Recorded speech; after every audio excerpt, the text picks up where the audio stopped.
Ah, Dr. Phil. Everyone's favorite, not actually a medical doctor. But hey, at least he's a psych PhD holder and he is licensed to practice psychology, right? Well, his license to practice did expire in 2006, but forget about it. Dr. Phil is possibly the most famous psychologist alive today. His show, The Dr. Phil Show, has been running for almost 2 decades now, and it purports to provide a comprehensive forum for mental health issues. This is a safe place to talk about hard things. The show and Phil's vast popularity nets him tens of millions of dollars a year. But there is a dark side that lurks silently and subtly beneath the external charming surface. Well, actually, it's pretty blatant just how awful and harmful his show is. Dr. Phil is respected as a health professional in the same way that Colonel Sanders is respected as a high-ranking member of the armed forces. Somehow, though, not many people seem to have concretely called him out on this with supporting evidence. At least not on YouTube. Most of the content about him I see on the website, outside of his official Dr. Phil channel of course, were generally either neutral, positive, or memey sort of reactions.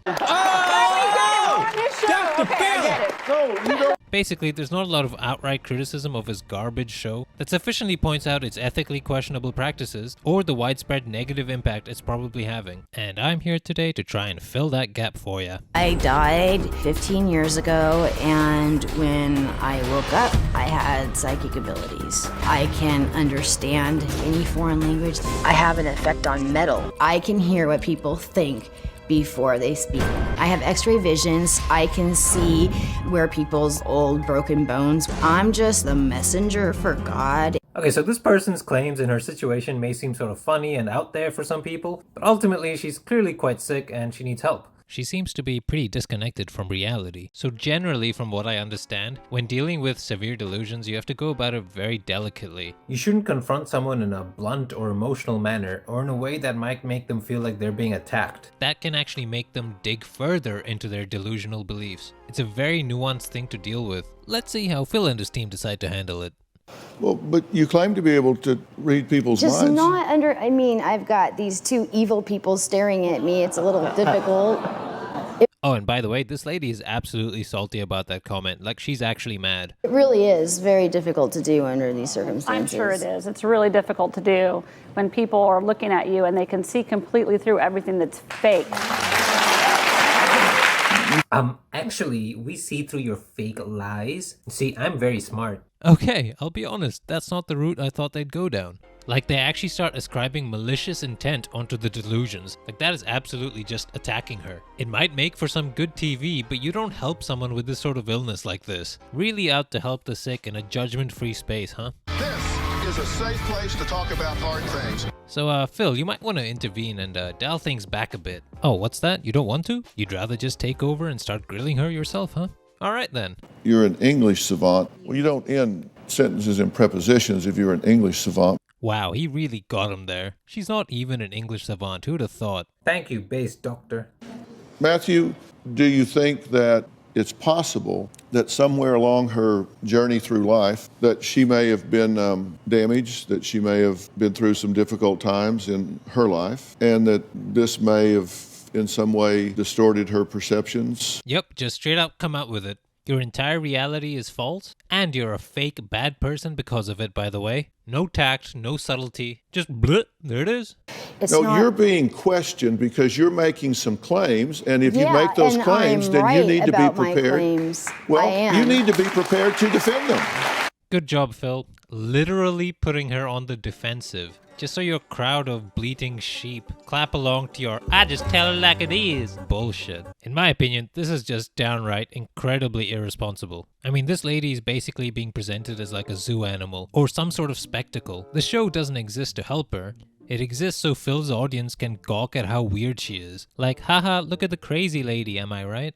You don't know. True. You don't know whether it's true or whether it's not. Yes, I do. No, you don't. Yes, I do. No, you don't. What the hell am I watching? You did not. Yes, I did. You did not. Yes, I did. Didn't. Yes, I did. Didn't. Yes, I did. This is a safe place to talk about hard things. So the thing about the show is that at its very best, the advice is pretty simplistic and mostly seems to be based on common sense values and the sort of thing that you can get from basically every qualified therapist or just like your average grandma. And you know, that's fine. But at its very worst, which is shockingly common, it seems to be very harmful for not just the guests but for the wider public's perception and understanding of mental health issues. It values entertainment and spectacle way above the actual well-being and health of their guests. And you don't have to take my word for that. How about the California Board of Psychology's word? They claim that he does not need a license to practice for the purpose of his show because he's doing more entertainment than psychology. The clips that I use on this video just happen to be the first few clips that I clicked on his official YouTube channel. Like, there's probably a ton of way worse stuff out there. I remember watching his show years ago and thinking, wow, this guy is a complete hack. So what's really funny is every so often a guest will say something that challenges Phil and his show to some extent. And to be honest, they'll sometimes do it in a pretty reasonable and eloquent way, even if they might be ultimately wrong or slightly misguided. But instead of actually considering their point, engaging with it in good faith, and discussing it with them in a non-judgmental fashion, he'll just dismiss them and talk down to them. According to everybody else in this room, and everybody on the planet, they have their own stereotypes and their own statistics for how things are supposed to be, the way that things are supposed to be. You're supposed to do this at this age, and this at this age, and you can't do these things when you're this age because why? Why can't I do these things, Dr. Phil? Wow, that's pretty judgmental. Okay, just ignore her whole point and just call her judgmental instead. Good one.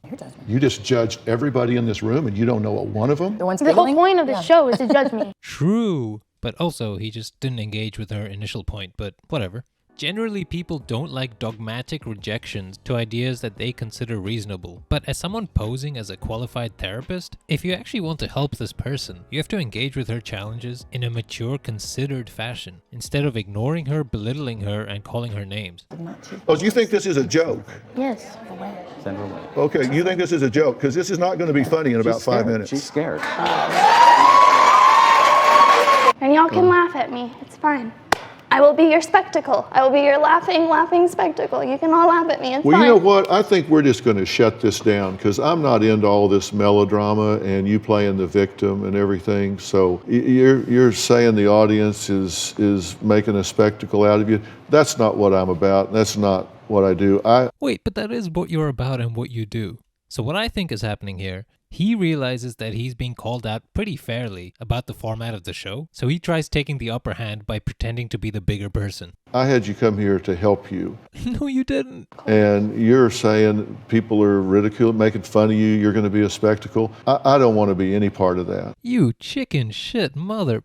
Jesus, dude. And I'm just going to let you head on home, go, because I'm not going to play. Is there anything I can say to fix this? I'm so No. sorry. Oh my god, the gaslighting. That was actually brilliant. Like, I almost admire his technique there. He got her to apologize for calling out the show for what it really is. Jesus, well done, mate. You've really perfected your grift down to a T. Okay, well, let me summarize my thoughts a bit here. Because I think Dr. Phil is generally a harm to the field of psychology and anything to do with mental health in general. His show gives the wider public this idea that it's all just about common sense, that there's no scientific process involved, and worst of all, when he uses his guests just as like a spectacle or like a zoo animals kind of, just to point and laugh at their afflictions, it creates an extra stigma around those disorders. So imagine you're someone watching who has similar issues to the guest that's on his show, or maybe you're a family member of someone who has similar issues. You might feel less inclined to actually get the real sort of substantial help that you might need in exchange for the attitudes that he conveys through his empty platitudes. Like, I'm waiting for somebody here to get real. Fuck off, Phil. To your critics, the people out there who say he's a hack, he's doing more harm than good, what do you say? Pick up your remote, move on. You have options. Yeah, go watch something else. Ah yes, the solution to people doing harmful things is to just ignore them. alright, if you're new here, like, subscribe, check out some of my other videos. I'll put some of my favorite videos on the screen right now, and yeah, see you next time.